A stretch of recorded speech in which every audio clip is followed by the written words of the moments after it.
Juan 17, versículo 3, hermanos. 3. 3. Dice así, en el nombre del Señor Jesucristo. Y esta es la vida eterna, que te conozcan a ti, el único Dios verdadero, y a Jesucristo a quien has enviado. ¿Cuál es la vida eterna, hermanos? Y a Jesucristo a quien has enviado. Amén. Ayer en capilla, hermanos, compartíamos la reunión mensual y me tocó compartir a mí con ellos, con todos nosotros. Y hablábamos acerca de la motivación, o qué es lo que nos motiva a nosotros para servir al Señor o adorarlo. ¿Cuál es la motivación nuestra? Daba algunos ejemplos, como la motivación puede ser qué es lo que dicen los demás acerca de mí, ¿no? Por ejemplo, al llegar puntual a una reunión de la iglesia, ¿qué me motiva a llegar puntual? ¿Es el Señor o es que los demás no me digan impuntual? Al alabar a Dios, por ejemplo, ¿qué me motiva? Me motiva que el Señor está presente y yo voy a levantar mi voz, me voy a perder de este mundo y me voy a ir a la alabanza porque está ahí. O me motiva a cantar para que los demás me escuchen o vean que estoy cantando. ¿Por qué ofrendo?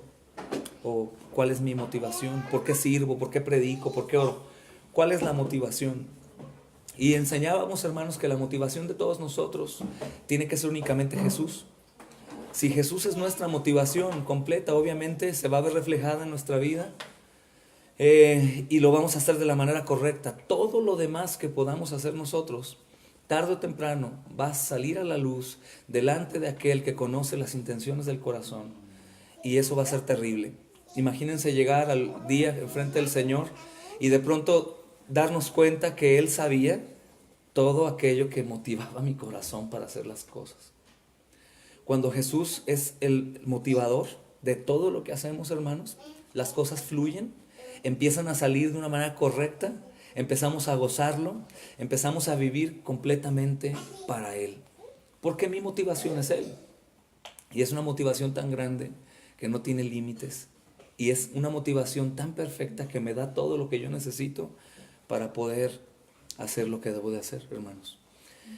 También resumía ayer cómo es que yo podría comenzar a motivarme en Cristo Jesús. ¿Qué es lo que puede motivarme del Señor? ¿O qué me motiva? Número 1, me motiva el amor a Él. Lo amo a Él, entonces estoy motivado. ¿Te acuerdas cuando estabas enamorado? Cuando nos enamoramos por primera vez, y enamorados en verdad de nuestra esposa, y estábamos tan motivados. Algunos de nosotros pudimos haber caminado largas distancias para ir a checar, ¿verdad? Para ir a saludar a la novia, quedarnos sin camión para regresarnos, y era una locura, hermanos, o hacer tantas cosas por amor, o lo que nosotros pensábamos que era amor, porque estábamos motivados por el amor que teníamos a una persona. De la misma manera, el amor por Cristo nos mueve a hacer cosas locas, hermanos, cosas extrañas, cosas que normalmente no hubiéramos hecho, cosas radicales. Otra motivación también sería el recordar lo que el Señor hizo en la cruz del Calvario. ¿Quién es el Señor, verdad? Y lo que Él hizo en la cruz del Calvario. ¿Qué hizo en la cruz? Primeramente, ¿quién es el que hizo eso en la cruz? ¿Qué otra cosa me faltaría? Platicaba yo ayer con los hermanos y les decía, a veces oramos, Señor, dame más ganas, dame más anhelo por ti, dame más de ti. Y yo de pronto me detenía para recordar que Dios, el Padre, ya nos dio lo más grande que tenía. Entonces, ¿qué otra cosa nos podría dar, hermanos? Entonces, a veces nuestra oración está mal enfocada. Amanda, siéntate con mamá. Nuestra oración a veces está mal enfocada, hermanos, porque pedimos algo que el Señor ya nos dio. O sea, pedimos, Señor, dame esto, dame lo otro, quisiera servir más, quisiera adorar más, quisiera entregarme por completo, dame lo que necesito. Pero lo que necesitamos es, ¿qué, hermanos? A Cristo. ¿Y ya nos lo dio el Señor o no? En su totalidad. De hecho, la manera en cómo yo conozco que Dios me ama, ¿cómo es? Según el apóstol Pablo, perfecto, inspirado por el Espíritu Santo, ¿cómo muestra su amor Dios para conmigo? Entregó a su Hijo. ¿Lo entregó a qué? Lo entregó a vivir en este mundo y lo entregó a morir. O sea, lo entregó a muerte por nosotros. Recuerda que esa palabra entregar en estos textos hablando con referencia a la muerte de Jesús, tiene que ver con traición. O sea, lo entregó, no únicamente lo da como un regalo, como un sacrificio, sino que lo entrega para ser traicionado y ser puesto en la cruz en lugar nuestro. Entonces, ¿qué otra cosa nosotros podemos necesitar que el saber que Dios nos dio lo máximo para que nosotros pudiéramos hacer lo que Él está demandando que hagamos? Cosa importante que tenemos que recordar, que creo que quita un yugo, hermanos, es la palabra hacer, que tanto mencionamos en la iglesia. De pronto puede convertirse en un peso, ¿no? Haz, como si de eso dependiera nuestra salvación. Y recuerda que de hacer no depende nuestra salvación, de nuestro hacer. Depende del hacer que Cristo ya hizo, pero no del nuestro. Cuando decimos haz, obedece, lleva a cabo las cosas que el Señor dice, es porque nosotros estamos llamados para dar testimonio. Y el primer testimonio que nosotros damos, que es creíble a las gentes que nos rodean, es nuestro estilo de vida, nuestro compromiso con el Señor, con la obra, nuestro amor, nuestra comunión, nuestro servicio. Todo eso, hermanos, da reflejo. Y la gente nos reconoce a veces como hijos suyos antes de que hablemos la palabra, por nuestro estilo de vida. Entonces, cuando decimos hacer, es porque hay una consecuencia al haber sido salvados, no porque al hacer logremos obtener algo, ¿no? Y eso es algo que siempre tenemos que recordar, porque aún tenemos un legalista dentro que me dice, si no haces o no eres esto, tú no eres salvado. Y la realidad, no, hermanos. La salvación es por la sola fe, por solo creer, y es un regalo. Pero este regalo no es barato, hermanos. Este regalo es costosísimo, y obviamente es un regalo tan hermoso, tan perfecto, que nosotros vamos a reflejar tenerlo con mi obediencia. Entonces, ¿qué otra cosa me puede motivar también a mí a estar únicamente fundamentado en Cristo y hacer todas las cosas en su nombre?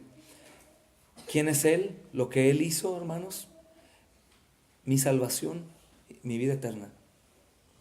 O sea, soy salvo por creer en Él. Él cumplió absolutamente con toda la ley de Dios. Ahora yo puedo deleitarme en esa ley en la cual antes no me deleitaba. Ahora yo puedo hacer cosas y obedecer cosas que no podía porque eres esclavo al pecado, a Satanás, al pecado y a mí. Pero ahora soy esclavo del Espíritu y ahora puedo obedecer libremente. Mi motivación tiene que estar fundamentada en Cristo. ¿Por qué creen, hermanos, que algunos hermanos se entregan más que otros en la Iglesia Universal? Yo comentaba ayer, porque ellos recibieron más poder para poder hacer. Porque ellos están fundamentados sobre la roca que es Cristo. Es por eso, hermanos. El resto es porque están fundamentados en qué van a decir los demás, en que no quiero ser condenado en el infierno, en que pues quiero aparentar algo que no soy. Entonces fácilmente puedo cambiar cualquier cosa del Señor por mis propias ideas, concupiscencias, deseos o tiempos. Porque en realidad, si estamos completamente asombrados por quién es Jesús, lo que Jesús hizo en la cruz, que me ha dado vida eterna gratuitamente, la respuesta es una respuesta de agradecimiento y de entrega total. Entonces aquí el asunto no es de que no podamos, sino que no queremos fundamentarnos únicamente en Jesús. Y eso obviamente tiene un motivo. El motivo es que no le conoces. Porque si tú conoces quién es Jesús, tú no tienes excusa para decir que no puedes o que necesitas algo más. No hay algo más grande que se nos pueda dar, sino únicamente Cristo. Y cuando yo conozco a Cristo, hermanos, estoy completo. Ya no me hace falta nada para emprender la obra que se me ha encomendado que yo haga. No únicamente te hablo de hacer obras de servicio, de limpieza, de llevar pan, café. No, me refiero a ser una vela, una luz incandescente en este mundo de tinieblas. Ser un cristiano de tiempo completo. Todo tiempo, a toda hora, hermanos. Eso conlleva, obviamente, cumplir con los compromisos de la iglesia. Leíamos Hechos 2:42. Perseveraban unánimes, ¿cuánto tiempo o cada cuánto?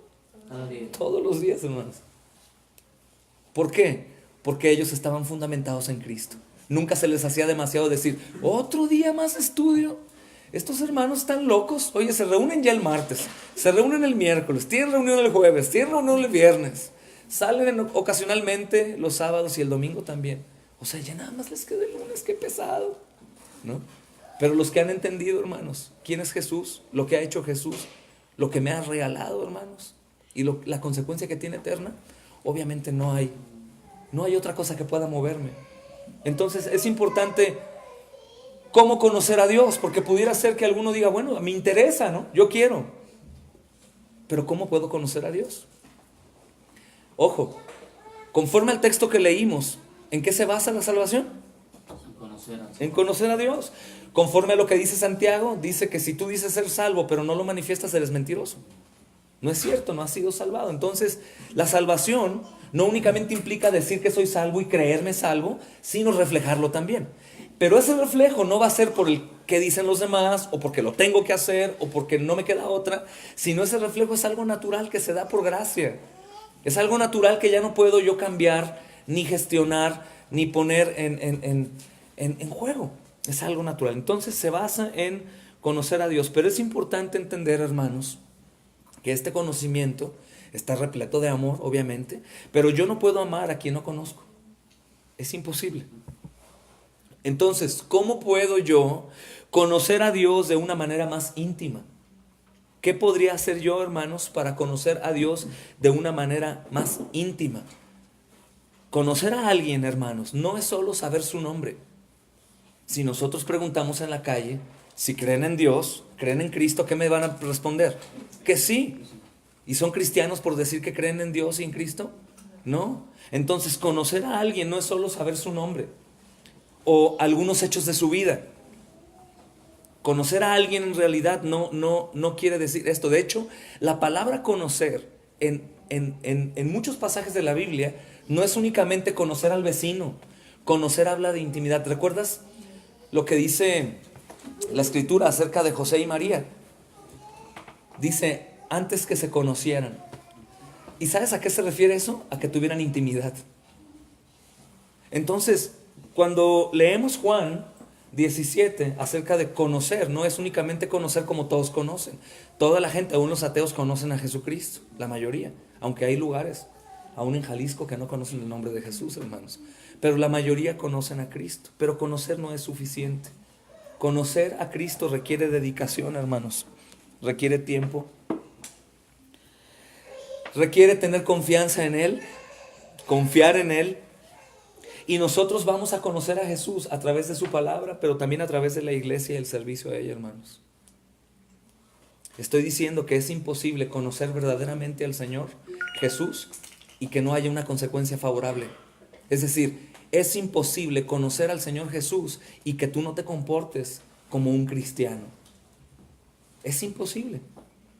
Podríamos sacar a deducción que cuando algunos hermanos en cualquier iglesia les es pesado ir al culto, les es pesado ir a la reunión de oración, cambian al Señor por la distancia, por el horario, por un dolor de cabeza y esas cosas, lo que sucede ahí simplemente es que no conocen a Jesús. Porque Jesús es tan suficiente, más que suficiente, que llenaría cualquier espacio o proveería cualquier necesidad, válgame la redundancia, que tú necesites. Cualquier cosa. Cuando lo conoces, hermano, tienes absolutamente todo. Y lo hemos dicho un sinnúmero de veces. Si no tienes nada excepto a Cristo, lo tienes todo. Todo. Y si no tienes a Cristo, aunque tuvieras todo, no tienes nada. Nada. Entonces, hermanos, vamos a conocer a Jesús a través de la palabra, a través de la comunión con la iglesia, a través de la oración y obviamente a través de la misma creación. A través de la creación. Pero quisiera yo ser como específico. Y hablando de la palabra de Dios, hermanos, la Biblia es un libro único, con el mensaje más perfecto y el mensaje más verdadero que ha existido jamás. Es un mensaje vivo, hermanos. O sea, la palabra no es muerta, está viva. Cuando digo que está viva, es por ejemplo, cuando evangelizamos en ocasiones o antes queríamos convencer a la gente. Pero ahora hemos entendido que quien lo convence es el Espíritu Santo. ¿A través de qué? De la predicación de la palabra. En este caso salva a través del Evangelio. Pero el Evangelio, hermanos, como tal, no es únicamente la noticia, sino el mensaje del Evangelio, el contenido del Evangelio ya tiene un poder en sí mismo para salvar. Es decir, cada palabra en su contexto, acomodada, hermanos, en la manera en cómo debe de ir anunciada. Es un mensaje que tiene un poder invisible, pero que da vida a un muerto. No es, el poder de Dios no es que Jesús fue y golpeó a Lázaro y le dio cachetadas y le inyectó adrenalina en el corazón para levantarlo. El poder de Jesús es: Lázaro, levántate y sal. Por su palabra. Entonces, no es únicamente que es una bonita historia y que está narrando pues todos los hechos impresionantes y personajes que parecen héroes y habla de Jesús. No es únicamente eso, que eso es, sino que también cada palabra es viva y eficaz y más punzocortante que una espada de doble filo y penetra, discierne pensamientos y hace una obra invisible, hermanos, que es extremadamente poderosa. Entonces, por eso te digo, quiero ser específico. ¿Cómo puedo yo conocer a Dios? A través de la palabra, a través de la comunión, de la oración. Pero hablando de la palabra, hermanos, tenemos que recordar que la única manera para conocer al único Dios verdadero y soberano, supremo, todopoderoso, es a través de la palabra que está viva, la palabra que es inspirada por Dios, la palabra que es la revelación de Él mismo, la palabra que revela su promesa y su voluntad. ¿Qué sucede cuando nosotros no damos nuestro brazo a torcer, a entregarnos al Señor que nos compró? Pues obviamente vivimos una vida en amargura y vivimos bajo la sombra de muchas personas, ¿no?, que hacen lo que ellos no hacen y se sienten cómodos ahí. Cuando no conocemos al Señor Jesucristo es porque no conocemos su palabra, y si no conocemos su palabra, obviamente vivimos vidas tibias, hermanos. Vivimos vidas tibias, vidas que podrían cambiar al Señor por cualquier otra cosa, porque no lo conocen. ¿Y por qué no lo conocen? Porque no conocen la palabra. Porque toda la palabra está apuntando a alguien. ¿A quién crees? A Cristo. Desde Génesis 1. Aunque muchos teólogos dicen que se habla de Cristo, el Evangelio, por primera vez en Génesis 3:15. Yo digo que se habla en Génesis 1. Hágase la luz. ¿Y quién es la luz? Estamos en tinieblas, desordenados por dentro, y el Señor dice: luz, Cristo, y de pronto tengo vida y luz. Habla de Jesús. La Biblia, hermanos, es un libro perfecto, pero a la vez es una carta de amor, escrita por un Dios lleno de amor, que está mostrándose a una creación caída, manifestando su misericordia impresionante y gracia, y que jamás podríamos poner en duda que ese Dios de amor muestra su amor o no. Por ejemplo, la gente dice que si Dios fuera amor, en realidad no pasarían las cosas horribles que pasan en el mundo, pero es que dice un hermano, no recuerdo quién, las cosas malas no le suceden a personas buenas, porque todas las personas son malas. Únicamente una sola vez ha pasado eso, y fue a Jesús. Cosas malas le pasaron al único bueno y perfecto, que es a Cristo. Es decir, las cosas malas que suceden, hermanos, le suceden a personas malas. No hay ninguna persona justa o buena en este mundo que pueda decir: ¿por qué me sucedió esto? No lo merezco. Merecemos el infierno todos, hermanos. Todos, absolutamente todos. Pero si nosotros queremos conocer a Dios y su amor, tenemos que conocer la Biblia, y vamos a encontrar a Jesús. Cuando conocemos la Biblia, comienza a crecer nuestra confianza. ¿Recuerdas cómo es que la fe llega a tu vida? ¿Qué dice el apóstol Pablo? ¿Recuerdan ese texto? La fe viene por el oír, y el oír por la palabra de Dios. Entonces, cuando yo no tengo fe, es porque no conozco. Es decir, cuando yo conozco a alguien, tengo fe en un equipo de fútbol porque sé que es bueno y digo: tengo fe que mi equipo va a ganar. ¿Por qué? Porque conozco cómo juega mi equipo. En el box, conozco al boxeador, sé que es un buen atleta, se preparó muy bien, he visto su crecimiento y digo: tengo fe que va a ganar él. Entonces, ¿por qué nosotros no creemos en un Dios todopoderoso y soberano y supremo? Porque no lo conozco. Si lo conociera, yo podría depositar absolutamente toda mi confianza. Dejaría de buscar en mis propias fuerzas, en mis propios recursos, hacer las cosas como bien me parecen. Dejaría de confundirme que Dios se acomoda a mi voluntad, que es lo que normalmente todos hacemos, ¿no? O sea, esperamos un panorama bueno para decir: esto es de Dios. Pero cuando el panorama está mal, no, esto no debe de ser de Dios. No estudiamos domingos atrás con las Marías, ¿no?, que van al sepulcro. Toda la situación parecía que no era de Dios. De noche, su Señor muerto, una gran roca con guardias, asesinos en la tumba. Esto no es de Dios. Pero cuando nosotros aprendemos a confiar en el Señor, porque lo conocemos, bajo cualquier circunstancia o panorama, problema, hermanos, o bonanza, nosotros no nos vamos a basar en absolutamente nada para llevar a cabo algo, sino únicamente en su voluntad. El error más grande de nosotros como iglesia, hermanos, es querer hacer lo que yo quiero hacer, trayendo al Señor a mi voluntad. Es decir, creo que el Señor se va a ajustar a mi voluntad. Y todo lo contrario, es que yo voy a ajustarme a la suya, cual sea que sea. Y en ese proceso de que nosotros creemos que Dios se acomoda a mi voluntad, y como las cosas están yéndome bien, yo atribuyo que Dios está conmigo haciendo, y yo estoy haciendo su voluntad, comienzo a perderme en otro camino que no es el camino de Jesús. Digo, no todos los casos, ¿verdad? Pero la mayoría de veces es así. Entonces, si queremos conocer, hermanos, lo que Dios piensa, lo que Él cree, lo que Él siente,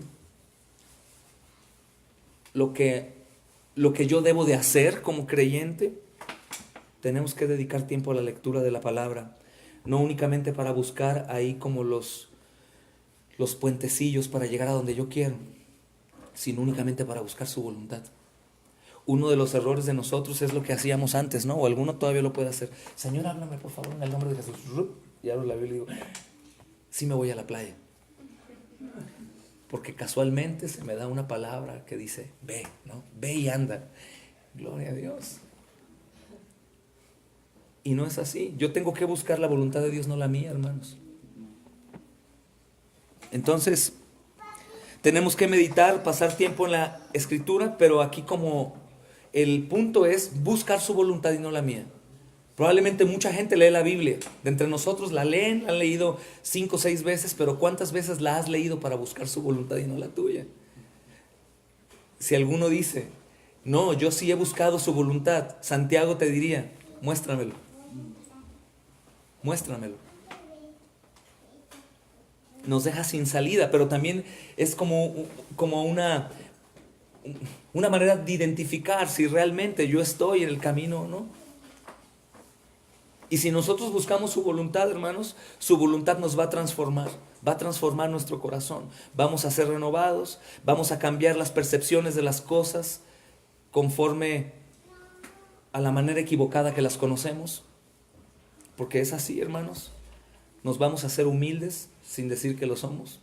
Vamos a aceptar sus consejos y sobre todo nos vamos a ir haciendo cada vez más entendidos. Si tú te preguntas cómo es que alguna familia llega a ser misionera e irse a cualquier lugar, sea local, aún ser misionero local es un trabajo muy difícil, hermanos. ¿Cómo es que llegan a hacerlo? Es que leen la palabra, buscan su voluntad y el Señor les dice qué hacer claramente, claramente. El asunto que nosotros, por falta de confianza, que es por no conocerlo, escuchamos su voluntad y ¿qué hacemos, hermanos? Nos damos la vuelta y decimos, creo que todavía no. Pero cuando un Señor te llama, escucha, cuando un Señor llama a un esclavo, el Señor va a esperar a que el esclavo le diga, permíteme tantito ahorita que me preparo y después voy. Entonces, ¿por qué nosotros nos atrevemos como nada comparados con Dios a poderle decir, espérame tantito, hoy no tengo tiempo, hoy no puedo ir, hoy no puedo orar, hoy yo no puedo hacer este servicio, hoy yo no puedo asistir al evangelismo, hoy no puedo hacer esto o aquello? ¿Cómo tenemos la osadía de poderle decir al Señor de señores y Rey de reyes, espérame tantito, ahorita no puedo, estoy indispuesto? ¿Sí te das cuenta? No quiero ir al extremo de la ira justa de Dios, ¿no? Porque ¿qué pasaría con un esclavo diciéndole a un señor soberano de su tierra, diciéndole, no, ahorita no, voy a hacer otra cosa, Señor, pero también está bien, voy a limpiar aquí, lo voy a hacer en tu nombre, lo voy a hacer para ti. Espérame, yo no te pedí que limpiaras ahí, yo te pedí que hicieras otra cosa, ¿me entiendes, hermano? Y esto es únicamente porque no conozco. Si yo conozco al Señor, decía ayer con la iglesia de Capilla, si yo conozco al Señor, es lo que sucedía, por ejemplo, con los súbditos de un rey o de los faraones. ¿Qué pasaba cuando ellos entraban a sentarse en su trono? ¿Qué hace el pueblo? Y cuando nosotros nos caemos de rodillas o nos ponemos en el suelo, sabiendo que cuando hay 2 o 3 reunidos en el nombre del Señor, ahí está el Señor presente. O cuando nos damos un golpe en la cabeza diciendo, Señor, tú me estás llamando y yo te estoy ignorando. Y estoy trayéndote como mi Dios de bolsillo. Vente, Señor, acompáñame a hacer lo que yo quiero hacer. Wow, hermanos. Eso es una realidad. Y eso, ¿sabes por qué sucede? No únicamente porque somos perversos, porque lo somos, sino sucede porque no lo conocemos. Si lo conociéramos, temblaríamos.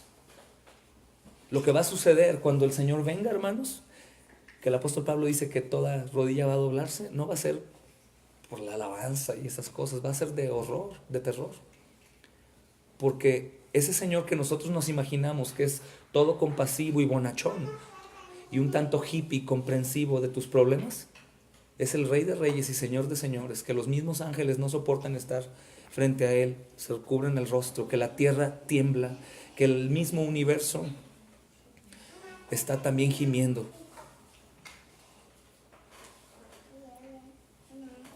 Obviamente, hermanos, podemos ver también que el Señor está genuinamente interesado en nosotros. ¿Cómo lo puedo saber? Por Cristo. Les daba un devocional a mis hijos hace ratito de Navidad que el hermano Carlos está compartiendo con Capilla. Y es asombroso ver cómo podríamos asegurar con la Biblia que el Señor no nos necesita. De hecho, les dije a los niños, repitan conmigo, ¿verdad, Andy, Alfred y Mati? Repitan conmigo. El Señor, estabas mejor sin mí. El Señor no nos necesita, hermanos. El Señor no tiene necesidad de nosotros. Nosotros sí de Él. Y creo que nos hemos confundido bastante en nuestro caminar en pos del Señor. Dice Juan 14:6, ¿verdad? Todos conocemos ese texto, pero a lo mejor después de esto podemos entenderlo mejor. Yo soy el camino, la verdad y la vida. Yo no soy un camino, yo soy el camino, yo soy la verdad y yo soy la vida. En otro camino estás sin la verdad y estás sin vida. Únicamente hay un camino. Y ese camino es gobernado no por mí, sino por Él, hermanos. Cuando el Señor nos llama a morir, a tomar nuestra cruz para ir a morir, a ponerla en el monte Calavera y ahí morir, a eso nos llama, a no gobernarnos más, sino que Él nos gobierne. Él sabe mis problemas, Él sabe mis necesidades, Él sabe mis dificultades. Por supuesto que no está llamando a perezosos, que únicamente quieran vivir de Él. Está llamando a trabajar. El Señor tiene un pueblo activo hasta la muerte. Activo hasta la muerte, hermanos. Ese es el pueblo que hoy está exaltando el nombre de Cristo en un montón de lugares en el mundo, más que nunca en la historia de la humanidad. Que son capaces de hacer cosas increíbles. ¿Por qué? ¿Porque son superhombres? No, porque conocen al superdios. Es por eso, conocen al superdios y dejan de jugar y de negociar con Él. Espérame, hoy no, mañana sí. Pienso que el próximo año voy a empezar como si fuera el Dios de las dietas.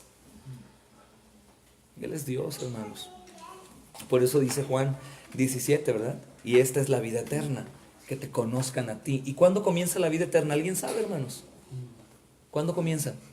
Siempre. Desde que tú crees en Cristo. La vida eterna comienza desde que el Señor te salvó.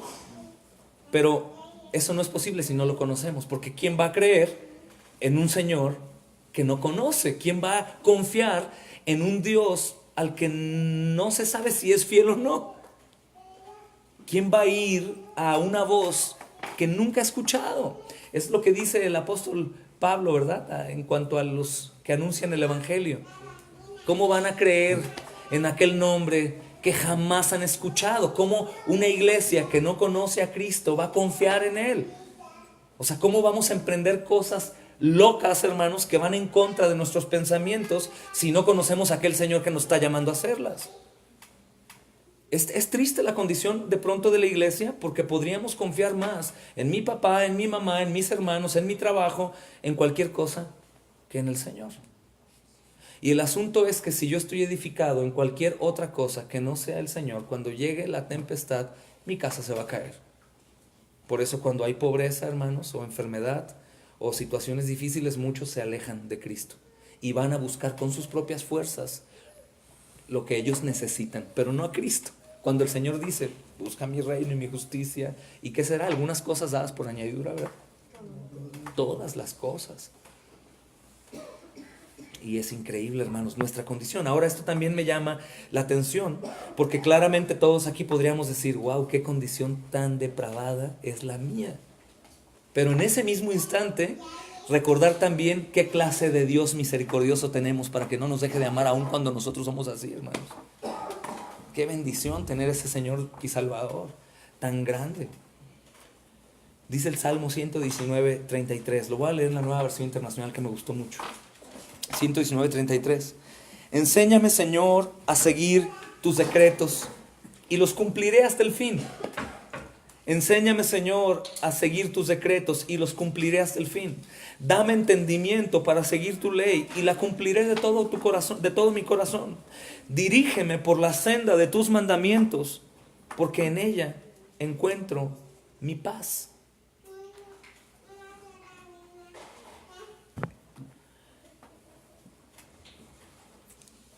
Ahora es conocer al Señor. ¿Ustedes creen que en la bondad y la misericordia de Dios, hermanos, el Señor se ha mostrado a nosotros a través de las predicaciones, de los devocionales, de los estudios? ¿Creen que tenemos de dónde afianzarnos, de dónde asirnos, hermanos? ¿O podríamos decir que no, Dios no ha sido tan lleno de gracia con nosotros porque no lo conocemos bien? ¿Podríamos describir cómo es Dios, hermanos, esta noche? Cada uno de nosotros podría dar un atributo suyo, sabiendo que lo conocemos. Entonces, ¿qué es lo único que falta? Cumplir al mandamiento. ¿Cuál es el mandamiento? En su primera predicación pública, el Señor, hablo en el ministerio de predicador, de 3 años de ministerio que tiene, que predicaba él desde niño, pero su ministerio como público, como predicador, la primera palabra que dijo, ¿qué era? Arrepentir. ¿Y después qué dijo? El reino se ha acercado. O sea, ahora crean. Creer no es una opción, es un mandamiento. Alguna vez ya lo había dicho, el perdonar no es una opción. O sea, no es decir, es que no voy a perdonar todavía a Álvaro porque no siento en mi corazón perdonarlo. No. Perdonar es una orden. Amar a mi prójimo no es un sentimiento que llega a mí, pues lo voy a amar ya cuando lo quiera amar. Es una orden, hermanos. Y creer no es hasta que lo sienta, es una orden. Y vaya que tenemos una gran ayuda. El Señor se ha mostrado para que creamos en Él de una manera impresionante. Hay un salmo muy importante, es el Salmo 16. Si alguien puede leer en su traducción, versículo 11. Este salmo, hermanos, es escrito por un rey que ostentaba poder y tenía dinero y tenía muy buena fama, y todo lo que él quería lo tenía en sus manos. Pero este rey reconocía que aún con todas las cosas que el mundo le podía dar, solamente es en la presencia de Dios que él podía encontrar la plenitud de su vida. Mira qué dice el Salmo. ¿Lo pueden leer alguien? Por favor. Sí, hermano, ese pedacito. Bueno, léelo todo. Salmo 16, por favor. Guárdame, oh Dios, pues en ti he depositado mi confianza. Dije a Jehová, tú eres mi Señor, de ti proviene mi prosperidad, y también a los santos y gloriosos que están en la tierra, en quienes está todo mi deleite. Se multiplicarán sus dolores finales rápidamente, para que yo no derrame sus libaciones de sangre, y mis labios no mencionen sus nombres. La porción de mi herencia y de mi copa es Jehová. Tú restauras mi heredad. Las cuerdas me cayeron en lugares agradables. Ciertamente mi heredad es hermosa para mí. Amén. Bendeciré a Jehová, que me aconseja, aún por las noches me instruye mi corazón. A Jehová he puesto siempre delante de mí. Él está a mi diestra para que yo no sea conmovido. Por lo cual mi corazón se regocija y mi gloria se llena de júbilo. Amén. Y también mi carne habitará segura. Amén. Porque no abandonaste mi alma en el Seol, ni permitiste que tu santo viera corrupción. Amén. Tu camino de salvación me mostrarás, del gozo de tu presencia me saciaré, y de la alegría de la victoria de tu diestra. Amén. Esta porción es mesiánica, ¿verdad, hermanos? Pero mira qué importante, porque yo lo puedo atribuir a la iglesia. Cuando Saulo de Tarso va corriendo detrás de los cristianos, lo detiene Jesús, ¿y qué le dice, hermano? Tony. Saulo, Saulo, ¿por qué me persigues? ¿Por qué? ¿A quién está persiguiendo? ¿A Jesús o a la iglesia? Pero a la iglesia. A la iglesia, hermano. Y Él le dice, ¿por qué me persigues a mí? Porque somos el cuerpo de Cristo. Porque somos el cuerpo de Cristo. Dice esta traducción, versículo 2 del capítulo 16 del Salmo 16, perdón, dice: yo le he dicho al Señor, mi Señor eres tú, fuera de ti no poseo bien alguno. No poseo bien alguno. Y es como dice Efesios 3:19, ¿no, hermanos? Solo el amor de Dios es el que nos permitirá conocer esa plenitud que se encuentra solo en Él, hermanos. Y el amor de Dios nos va a llevar a deleitarnos en su presencia. El Señor dice palabras bien fuertes que hemos echado en poco aprecio. Si me amas, ¿qué dice? Entonces, si no guardamos sus mandamientos, no de obediencia, hermanos, guardar, atesorar, apreciar, amar. Toma, guárdame esta joya en un lugar seguro. Si no hacemos, entonces amamos al Señor, hermanos. Él dice que no. Pero si lo amamos, hermanos, como el primer mandamiento, porque si te das cuenta, el mandamiento más importante, ¿cuál es? Amarlo a Él. Entonces, pero es que no siento, Señor. ¿Es en base a un sentimiento o es una orden? Es una orden, hermanos. ¿Y cómo podríamos definir el amor que me está exigiendo el Señor? 1 Corintios 13. Yo atribuyo a Jesús, pero mira todo lo que puede llegar alguien a soportar por amor. ¿Lo puede leer alguien? 1 Corintios 13, 4.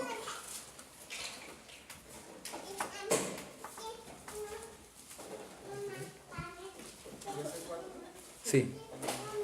El amor es sufrido, es benigno, el amor no tiene envidia, el amor no es jactancioso, no se envanece, no hace nada indebido, no busca lo suyo, no se irrita, no guarda rencor. ¿Les digo? Sí. No se goza de la injusticia, mas se goza de la verdad. Todo lo sufre, todo lo cree, todo lo espera, todo lo soporta. El amor nunca deja de ser. Amén. El amor nunca deja de ser. Entonces, cuando yo amo al Señor, no importa la circunstancia, no importa la situación, no importa absolutamente nada, nunca dejo de amarlo, hermanos. Porque el amor todo lo sufre, todo lo espera, todo lo soporta, todo lo puede. El amor siempre es. Por amor guardo sus mandamientos. Por amor amo a su iglesia, que Él tanto amó, que habla de la iglesia como si fuera Él mismo. ¿Recuerdas que está enseñando en el Evangelio a sus discípulos y les dice: por cuanto se lo hiciste a algunos de ellos? Está hablando de la misericordia que una persona tiene con el encarcelado, con el enfermo. No habla de los demás, hermanos. No habla de los que están fuera de Cristo. Habla de la iglesia. ¿Por qué lo sé? Porque dice, por cuanto se lo hiciste a ellos, ¿se lo hiciste a quién? A mí. Nos llama a amar al cuerpo de la iglesia, a servir a la iglesia, hermanos. Y este amor en Cristo nos va a llevar a deleitarnos en su presencia, pero también nos va a llevar a poder gozarnos en Él en cualquier circunstancia, entendiendo que como Él es soberano, cada prueba que yo estoy atravesando en mi vida, o cada victoria, o cada cosa mala o buena, la que sea, está en sus perfectas manos, como mi tiempo. Entonces el amor nunca deja de ser. Yo no voy a dejar de amar al Señor, depende mi situación o mi estado de ánimo, ni aún mi enfermedad, mi pobreza, mi riqueza, cárcel, mi tiempo, mi trabajo, nada, hermanos, nada. Entonces, ¿por qué yo no puedo llegar a amar al Señor como Él demanda que lo ame? Porque no lo conozco, porque no lo conozco. ¿Cómo no amar a un Señor como Jesús, hermanos? ¿Cómo no entregarnos por completo a Él? ¿Cómo no deleitarnos en su presencia y decirle: Señor, lo que tú quieras? Por eso la iglesia bíblica dice: ven, Señor Jesús, sí, ven y amén. ¿Y cómo quisiéramos que Él venga si tenemos tantas cosas aquí que nos llaman más la atención que Él? Lo bueno de esto, hermanos, es que hay una consecuencia favorable y grande, hermosa. Si nosotros hacemos eso, vamos a encontrar en Él el sentido de nuestra vida en Cristo. Hasta ese momento vamos a encontrar nuestro valor para Cristo. Vamos a encontrar la confianza en Él. Vamos a encontrar el propósito de nuestra vida como creyentes. Vamos a encontrar la dirección, porque Él es el camino. Vamos a encontrar el perdón y el gozo del perdón, que me va a traer satisfacción también. Una satisfacción plena, no, esa falta de satisfacción es horrible porque hoy te portas mal, te acusa tu esposa, tu esposo y te sientes que no eres salvo. Pero cuando entiendes el sacrificio del Señor completo y perfecto, que dijo consumado es, te gozas en Él y dices, Señor, alabado seas, como yo aún siendo pecador, tú no dejas de amarme. Encuentras satisfacción, todo absolutamente. Podría decir alegría, aunque creo que va más relacionado con el rostro y no con lo interior, mas sin embargo tu rostro también no va a reflejar amargura, sino va a reflejar alegría.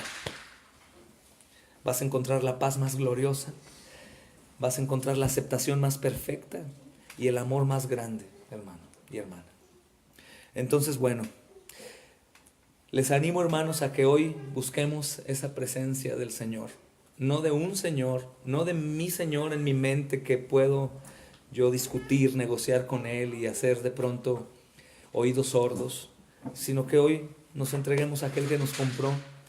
Vamos a pedirle, hermano, hermana, que Él se convierta en lo primero, en lo más importante. Vamos a pedirle que podamos gozarnos en realidad como su esposa. ¿Por qué digo como su esposa? Porque hay un llamado para los esposos. ¿Cuál es? El más importante. Que se hagan uno, hermanos. Como esposa. Ya no únicamente como siervos, ni como amigos, hermanos, aunque Él se ha revelado y Él mismo dice, ya no los llamo siervos, son amigos porque les he revelado todo, sino ahora al paso final, esposa, para poder ser uno con Él y que se convierta Él en lo más importante, hermanos. Y que el amor a Él sea la base de nuestra relación con Él y con la iglesia y con el servicio, nada más. Que el Señor nos dé una alerta cuando estemos haciendo las cosas como bien nos parece. Por eso hay tanto sufrimiento extracristiano en la iglesia, hermanos, porque estamos haciendo las cosas fuera del redil. Por eso, no es un sufrimiento por seguir a Cristo, porque ninguno de nosotros aquí podría decir, estoy sufriendo por tan cristiano que soy. Sin Cristo estarías pasando lo mismo que estás pasando hoy. ¿Crees que Él pueda ayudarnos y darnos lo que necesitamos? ¿Qué necesitamos, hermanos? Cristo. Y ya nos lo dio, ¿verdad, hermanos? Vamos a aferrarnos a Él. Dice el apóstol Pablo, asidos a la palabra. Y Juan dice que en el principio era la palabra. Y la palabra era con Dios y la palabra era Dios. Y esa palabra, ese verbo, versículo 14 Juan 1, se hizo carne. Jesús, no quiero decir que Jesús es la palabra como tal, pero Jesús es la revelación. Y la revelación es la palabra. Entonces vamos a aferrarnos a Cristo y vamos a conocerlo, hermanos, más y a confiar en Él. Y que este inicio de año, esta Navidad, en realidad nazca el Señor en nuestros corazones y nos dé vida, hermanos, eterna con Él. Amén. Para los que están en Cristo, las cosas viejas pasaron y aquí todas son hechas nuevas. Y hoy podemos hacer esa realidad en nuestras vidas. Amén, hermanos. Vamos a orar al Señor Jesús. Señor, te damos a ti toda la gloria. Te damos a ti toda la honra, Señor. Te agradecemos, Padre, por tus verdades, Señor. Te agradecemos, Señor, por tu misericordia. Te agradecemos, amado Señor, por hoy recordarnos nuevamente quién tú eres. Te pedimos perdón, Señor, porque en este mundo turbio, oscuro, hemos puesto nuestra confianza en nosotros mismos o en los demás. Hemos edificado una casa, Señor, sobre cimientos falsos, sobre cimientos perecederos. Y por eso, Señor amado, cuando hay problemas en esos cimientos, nuestra casa se lavea o peor, se cae. Pero hoy, amado Rey, queremos pedirte ayuda. Tú ya has dado ese cimiento, es Jesús, en el cual los profetas y los apóstoles comenzaron la edificación. Te pedimos, Señor, que hoy, amado Dios, las cosas cambien en nuestras vidas. Provoca en nosotros, Espíritu Santo, un deseo inigualable, un deseo ferviente de ser capaces aún de morir por tu nombre. Primeramente nosotros mismos, Señor, porque sería imposible morir por tu nombre si no morimos primero a nosotros mismos, Señor. Ayúdanos y bendícenos, Señor, aún al que se sienta más lejos, el que se ha equivocado más a lo largo de este año, el que ha pecado más, el que pudiera ganar el premio del pecador, Señor. Yo te ruego en el nombre de Jesús que hoy nos atraigas a tu amor, Señor. Que hoy, amado Señor, nos perdones. Que hoy, amado Rey, nos recuerdes que eres un Señor lleno de misericordia, que no hay que ser hipócritas contigo, que no podemos fingir contigo, que tú nos conoces tal cual somos y que podemos ir hoy a ti como lo fue Jacob, Señor, y aferrarnos y decirte, sí, yo soy ese pecador, yo soy esa pecadora. Me he equivocado, he buscado lo mío, me he equivocado, te he llevado a lugares en donde tú no quieres estar. En mi imaginación he creado un Dios y he cometido idolatría, Señor. Pero gracias porque hasta hoy tenemos vida, tenemos tu palabra, Señor, revelada. Hasta hoy podemos asegurar que aún siendo pecadores tú nos has amado eternamente. Te damos a ti la gloria y te pedimos tomes el control de nuestras vidas. Al débil, Señor amado, levántalo fuertemente. Al fuerte, humíllalo. Humíllame, Señor. Y haznos, amado Señor, dependientes de ti. Como amigos, Señor amado. Como siervos, amado Señor. Rey amado, como tu esposa, Señor, que es un título muy grande, Dios, pero a ti te ha placido. Y ayúdanos a ser uno, a escuchar tu voz y no temer. ¿Cómo vamos a temer de aquel que sostiene el universo por el poder de su palabra? ¿Cómo no sostener estas frágiles plumas, Señor? Perdónanos cuando no confiamos, mi Rey, cuando dudamos. Perdónanos, Señor amado, porque al no confiar nos vamos enfriando, dejamos de orar, dejamos de leer, dejamos de buscarte, Señor, ser sensibles, y nos vamos endureciendo y formamos ese ídolo de llavero y lo colgamos, Señor amado, en nuestro cuello y pensamos que ahí estamos bien, pero no, bendito Rey, tú eres más que todo, Señor. Ayúdanos, Señor bendito, a aumentando nuestra fe.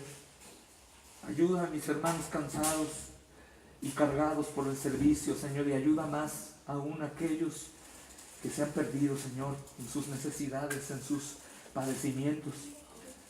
Oh, yo te pido, Señor, que hoy todos podamos descansar. Tu palabra dice, Señor, que aquellos que estén sedientos vayan y beban del agua que quita la sed. Te damos a ti la gloria y la honra por esta reunión y por este recordatorio, bendito Dios. Ayúdanos, Señor, estamos tan necesitados y nos hemos extraviado en este mundo y en sus cosas. Ayúdanos, amado Señor, en el nombre de Jesús te lo rogamos hoy, te imploramos. Venimos a tu presencia a rogarte misericordia, Señor, compasivo, hermoso, misericordioso, lleno de gracia, de bondad, de paciencia, espléndido, glorioso, majestuoso, soberano, Rey de reyes, Señor de señores. Ayúdanos a confiar, Señor, y a vivir eternamente confiados, Señor. En el nombre de Jesús, amado Señor, te lo pedimos, Señor, y te damos gracias, Señor. Amén y amén.